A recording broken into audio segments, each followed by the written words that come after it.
Hello, everyone. We wanted to welcome you to our webinar today. Our topic, weeding through the complexities to find PFAS alternatives as well as emerging solutions across sectors.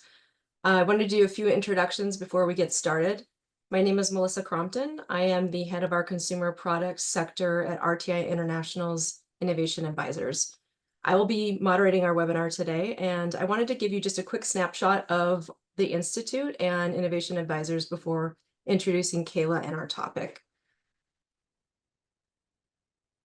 So RTI International is an independent nonprofit research institute, and our mission is dedicated to improving the human condition.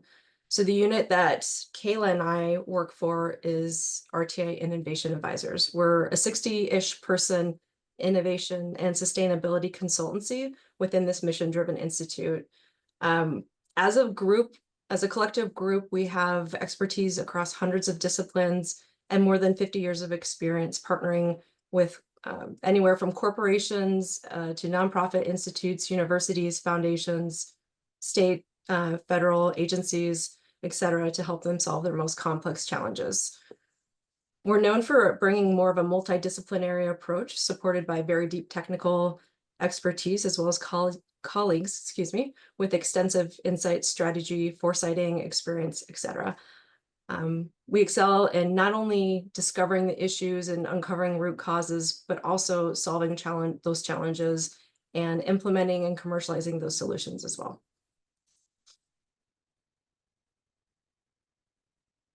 So our work is grounded in science and data always, and we have, in addition to that, we have a lot of rich real-world experience gained through thousands of engagements with our clients.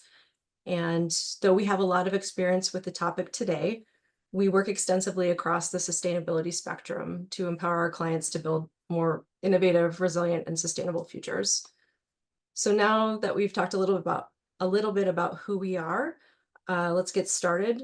I do want to point out that there is a Q&A section to this webinar. So if you have any questions throughout, just leave them in there and they will be addressed at some point. So we have a number of experts solving the PFAS challenge at our 6,000 person-ish institute. We have a few represented on the slide here today, and we will be exclusively hearing from Kayla today. Kayla is an innovation analyst at our Innovation Advisors, and she works primarily with me in the consumer products sector. She leverages years of experience, not only from project work, but also industry experience at fast-moving consumer goods companies in operations, formulation, and product development. She works to uncover insights, trends, and drivers to help our clients assess product feasibility, identify market opportunities, and guide product development and operations. Given the heightened consumer concerns surrounding chemicals in the packaged goods space, Kayla has gained experience in enabling our clients to understand sources of chemicals of concern, as well as find feasible alternatives and discover approaches to monitor and define policy strategy. She has a degree in polymer and color chemistry from NC State University and is currently an MBA candidate at NC State's Jenkins College of Management. That was a mouthful. Kayla? Thanks, Melissa, and hello everyone who is able to join us today. So today we're going to be diving into the complex world of PFAS and the challenge of finding suitable replacements. So for many of us, this is not necessarily a new topic, but it is one that has been snowballing in recent years as the implications continue to build. So PFAS, or per and polyfluoroalkyl substances, another mouthful, has been a part of our lives since the 1940s and 50s. And this is when their development and widespread use really began. However, it wasn't until the 1970s and 80s that early studies suggested potential health risks associated with these chemicals. The 2000s then brought growing scientific evidence of health and environmental concerns, which eventually led to the voluntary phase-outs of certain PFAS by major manufacturers. Fast forward to more recent years, and the EPA has issued health advisories for specific PFAS compounds like PFOA and PFOS. And today we're seeing increased state-level regulations as well as federal actions with the goal of addressing PFAS contamination and use. This evolving regulatory landscape is a major driver in our search for alternatives across a wide breadth of applications, but unfortunately, this task is not a simple one. So what makes replacing PFAS such a challenge? Fluorinated substances find their way into a variety of additives, processing aids, and other applications across a very wide range of industries, from paints and coatings to ski wax, oil and gas operations, textiles, firefighting foams, electronics, even cosmetics, just to name a handful. So this wide-ranging utility is exactly what makes finding suitable replacements so challenging, and one of the big reasons why the PFAS puzzle is as big and complex as it is today. It really is all around us. So these substances are known for their high performance at very low concentrations. And this performance comes from unique chemical properties that is enabled by the fluorinated chemistry. The carbon-fluorine bonds present are very strong and allow for high heat resistance as well as chemical inertness. Their low surface energy provides hydrophobic and oleophobic properties, making surfaces nonstick, improving penetration, reducing friction, and even offering anti-static properties. Additionally, PFAS have excellent surfactant properties, which enable wetting and leveling in various applications. So all of this makes it a bit tricky when attempting to find the right alternative for your product. And while alternatives may exist, it is imperative to manage your expectations as we are looking to identify these replacements. PFAS have set a pretty high bar in terms of performance. The unique chemical properties I discussed a minute ago are known for providing that high level of functionality and durability that's pretty difficult to match. As we are looking for alternatives, we might need to accept that a single replacement might not perform as well in all aspects. For instance, a non-PFAS water repellent coating might need more frequent reapplication, or maybe a PFAS-free nonstick pan might have a shorter lifespan, for example. The versatility of PFAS compounds also makes having a direct one-to-one replacement a challenge. Instead of searching for a single miracle substance, we often might need to approach this as more of a re-engineering challenge. So instead, it might look like combining multiple alternatives or redesigning products to achieve similar end results without the use of PFAS. PFAS are often highly cost-effective due to the small quantities needed to achieve those significant effects in high performance. So when you're looking for an alternative, at times you may have to opt for a higher use concentration to achieve comparable results. Of course, this could impact production costs, final product pricing, et cetera. So it is always important to be prepared to weigh those benefits versus the potential increases in cost as you're looking for an alternative. Finally, PFAS often provides multiple beneficial properties simultaneously. So it might make a product water resistant, might make it stain resistant, heat resistant all at once. Realistically, it is unlikely that a single alternative will replicate all these properties.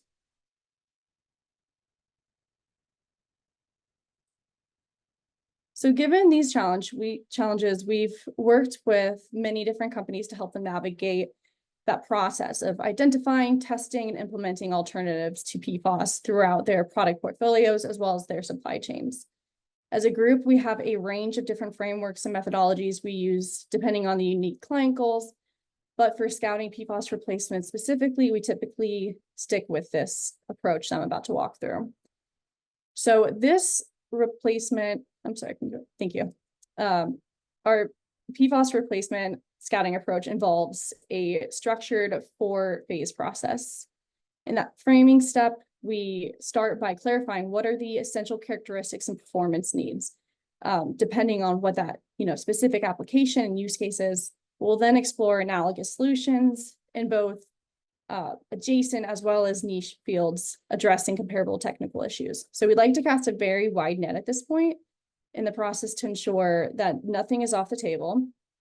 Next, we will identify and assess specific technologies and potential collaborators based on the predefined criteria that we develop alongside our clients. We will then go and interview developers and suppliers to make sure that we have all the relevant details to make decisions. Finally, we conclude by proposing our recommendations. And at that point, we really seek to understand which alternative approach is both going to be the most technically feasible, as well as which are going to be the most viable based off of the cost, the potential use concentration, regulatory status, etc. All right, now for the fun stuff. So let's look at some emerging replacements. It is important to note that these alternatives are going to vary depending on the specific application and functional needs. For heat resistance and chemical inertness, we're seeing promise in silicone-based materials, ceramic coatings, fluorine-free polymers like polyether sulfone, inorganic compounds like boron nitride, and high-performance thermoplastics like PEEK. To achieve hydrophobic, oleophobic, and non-stick properties, researchers are exploring silicone-based coatings, nanostructured surfaces, hydrocarbon-based polymers, and plant-based waxes and oils, to name a few. For lubrication and slip, alternatives might include synthetic and plant-based esters, polyalkylene glycols, as well as silicone-based lubricants, among others. And finally, for wetting and leveling, we're seeing potential in silicone surfactants, alcohol ethoxylates, and alkoxylates as well, and alkyl polyglucosides, to name a few.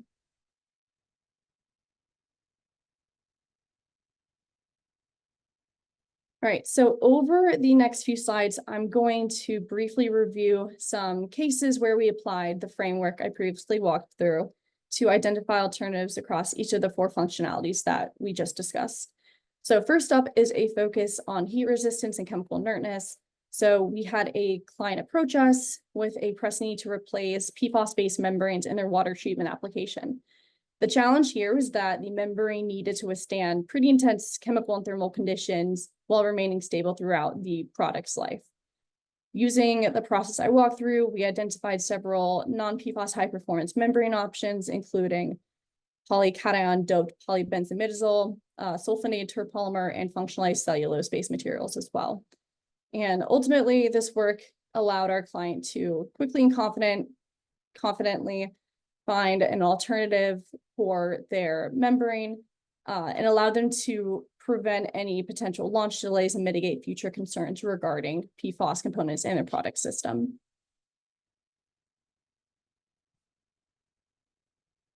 In another project, we tackled the challenge of finding hydrophobic and omniphobic technologies for various applications, including outdoor gear, cookware, and appliances.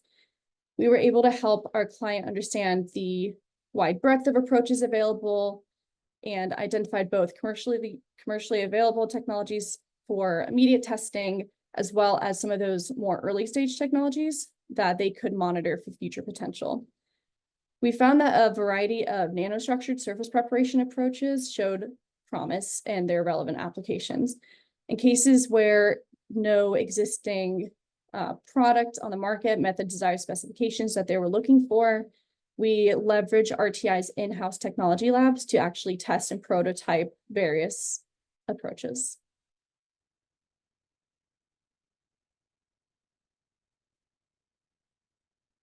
All right, the next one is looking at non-PFAS lubricant chemistries for use in consumer cleaning tools.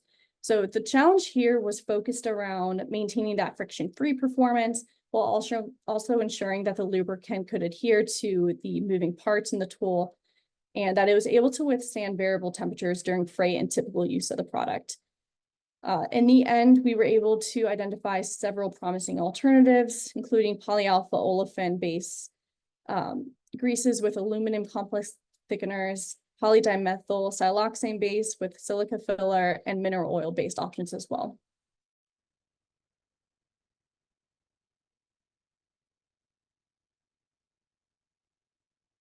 And in our final case study focused on wetting and leveling functionality, the 4th functionality that we're talking about today, we tackled the challenge of replacing PFAS in high performance coating applications. So this one was particularly challenging because the addition of a fluoropolymer allows the coating to maintain a defect-free aesthetic performance and is able to meet those requirements at very low concentrations. So our work found that ethoxylate and alkoxylate chemistries demonstrated pretty promising performance, along with several other chemistries, albeit at a slightly higher concentration than the PFAS-based ingredient. So we also discovered that achieving that optimal leveling performance required very careful balancing with other attributes desired of a coating, such as recoatability.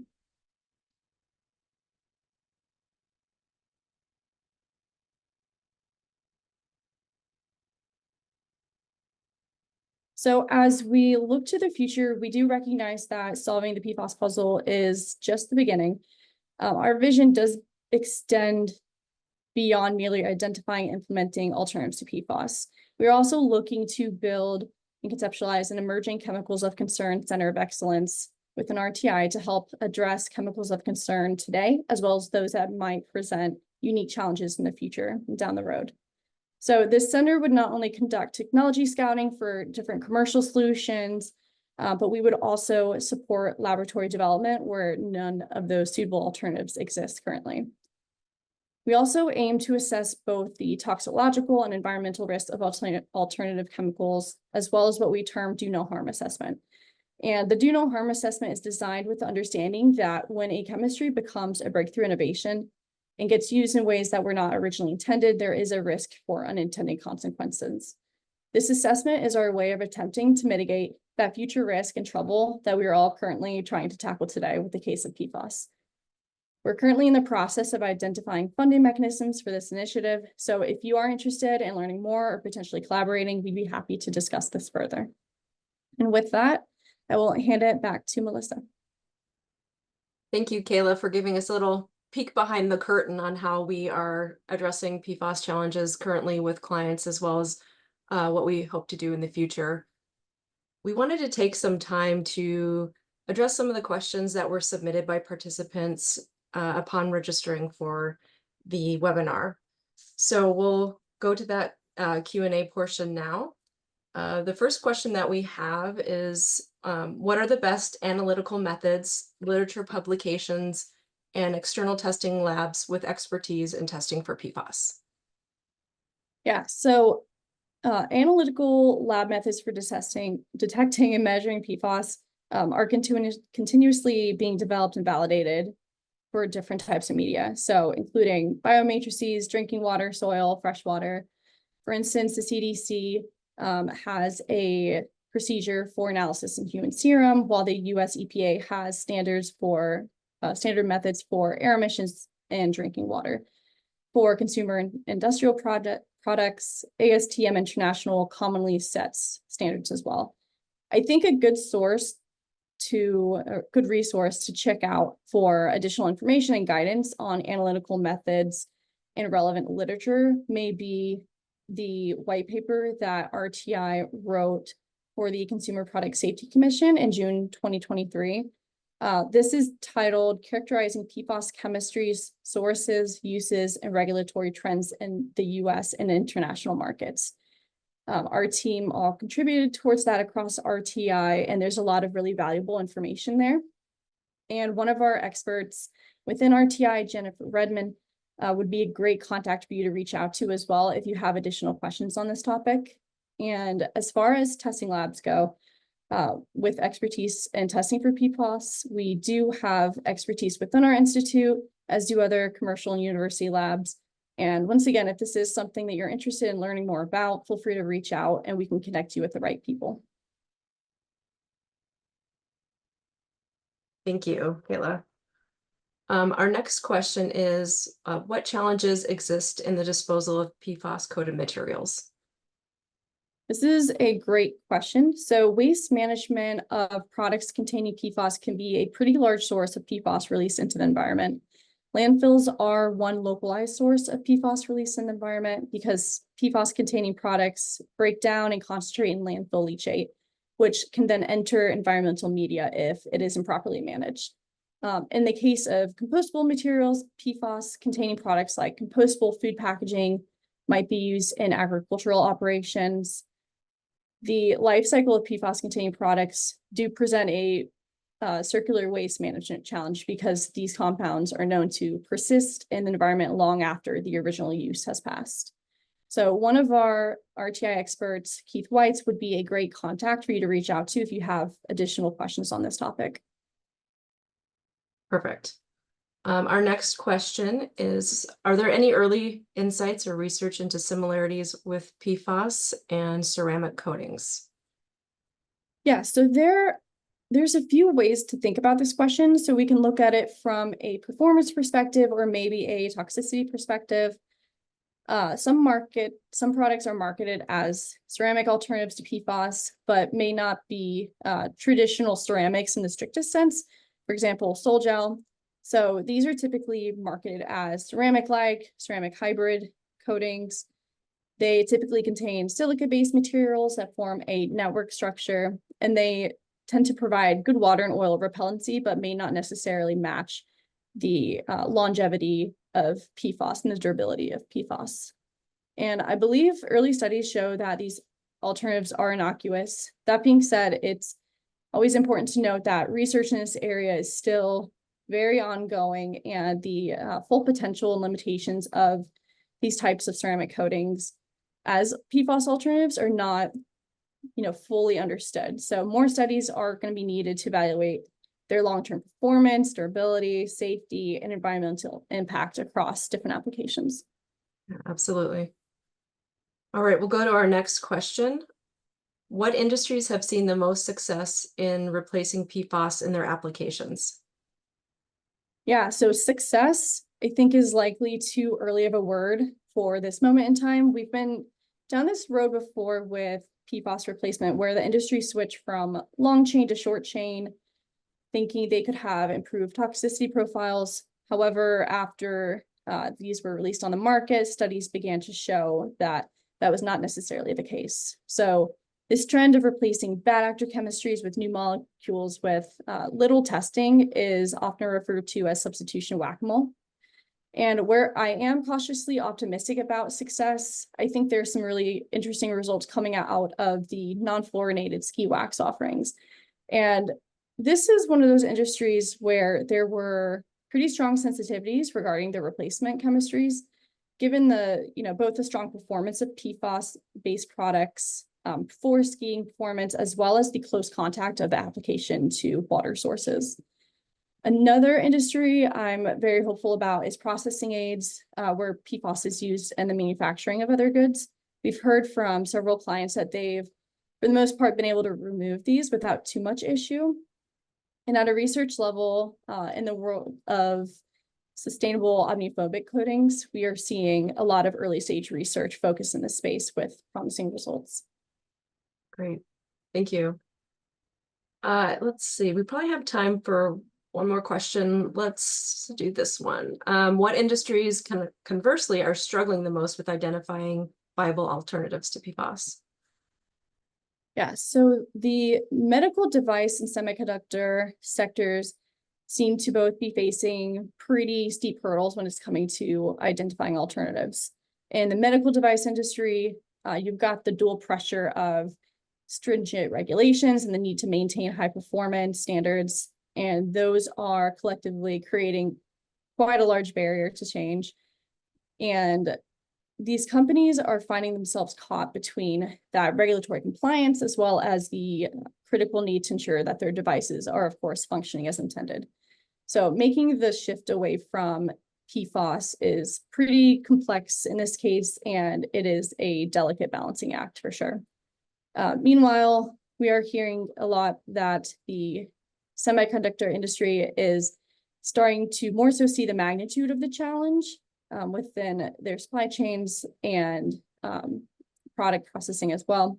And just in general, I would say across both of these industries, companies are banding together to form consortiums with the intent of identifying and developing replacements for their collective goals. Got it. Thank you. So we're about out of time. Thank you, Kayla, for answering the questions as well as sharing a portion of your and the Institute's knowledge here. I know we were barely able to scratch the surface of PFAS. It's a very complex challenge, and we also didn't want to give away all our secrets within our first 30 minutes with you. So we would love to continue this conversation offline with you and your team. Kayla and I are going to be setting up office hours. Please reach out to us via the information provided on the slide here. to schedule a 30-minute session to discuss any questions you may have on potential challenges you may be experiencing, or questions you have with PFAS, other chemicals of concern, or any other topic. Time slots are limited, and will be allocated on a first come, first served basis. One more thing, when you leave the webinar, a very short survey pop-up will generate, well, the pop-up won't be short, but the survey is short. It'll take you less than 1 minute. So if you have a minute to spare, please let us know how we did, as well as we'll ask you what topics you would like to discuss in the future. And we will be following up via email to any unanswered questions that we have, either from pre-submitted or that may have emerged in the Q&A. And we will be reaching out to all registrants with a link to the recording of this webinar within the next few business days. So thank you all for your participation, and we look forward to connecting with you soon. Cheers.